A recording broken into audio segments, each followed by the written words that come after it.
Hello, good afternoon and welcome to the sports segment with me, Ore Kuwampofo. The Ghana Football Association would meet the chief executive officers of the 18 Ghana Premier League clubs on Monday, November 23 to deliberate on the ongoing issues in the top flight after match day 1.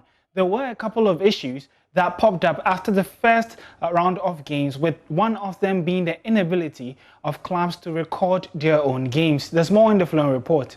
The assurance from the Ghana Football Association came after Kotoko threatened to refund money from the Ghana Football Association for broadcast rights of their matches for the 2020-21 Ghana Premier League season. Kotoko also demanded a copy of the contract between the GFA and StarTimes. The Porcupine Warriors management also indicated they will need to know their obligations and rights before they will allow StarTimes to cover their matches. Kotoko insisted the decision of the GFA to stop them from videoing their match for non-commercial purposes was absurd, primitive and backward, and insisted that we would instruct you to furnish us with your account details in which we would refund the $5,000 out of the $15,000 you were supposed to pay the clubs as sponsorship package from StarTimes, and also instruct you of our decision to stop dealing with StarTimes. They said your threat of hauling us before the disciplinary committee is well noted, and we shall accordingly appear before the committee should the need arise. The record Premier League champions also added, we are sorry to inform you that until and unless you provide us reasonably proof that we are infringing on any law of the GFA, we shall continue to explore our rights guaranteed under Article 73(1) of the GFA Statutes 2019, which states that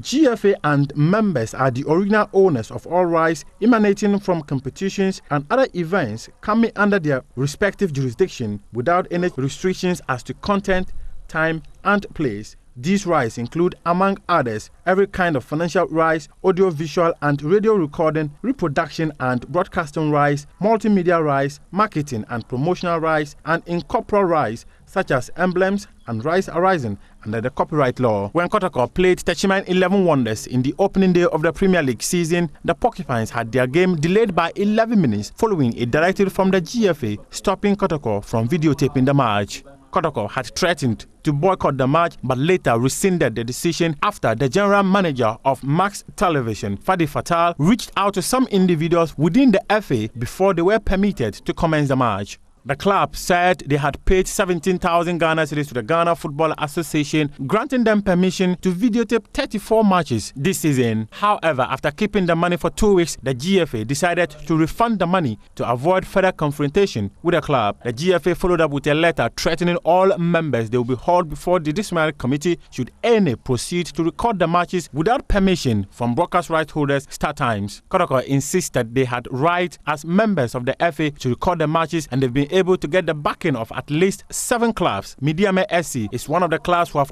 also declared their intent to refund monies from the FA should they insist clubs cannot record their matches. The FA say a meeting on Monday with the chief executive officers of clubs in the country will have the issues resolved. Well, that was a timeline of events of what has happened since the GFA said that clubs cannot record up until an unexpected meeting on Monday where things would be resolved. And that report was put together by my colleague Muftar Nabil Abdullah. It's now a good time to take a look at the fixtures for match day 2. And for the first time this season, we're going to have Asante Kotoko and Accra Hearts of Oak playing on the same weekend. Remember, Hearts couldn't play due to COVID-19 issues, and the games actually start today at 3 p.m. 11 Wonders would be facing the Busia Dwarfs as Great Olympics host Legon Cities in an Accra derby at the Accra Sports Stadium at 6 p.m. And then on Saturday, we have that sole fixture between Bechem United and Wafa. Wafa coming off the back of that 4-3 victory against King Faisal last weekend. And on Sunday, it's going to be action-packed with Dreams FC hosting Mediama. Brekum Chelsea face Asante Kotoko as both sides chase their first win of the season. King Faisal face Adriana, who will be playing their first game. Remember, their first game against Heart of Oak had to be rescheduled due to Hearts issues. And then Elmina Sharks host Liberty Professionals as Karela play Inter Allies. On Tuesday, the Phobians play their first game of the season when they face Ashanti Gold, and that certainly would be an intriguing tie, with both sides winning 2 and then drawing 4 in the last 8 meetings between the two clubs.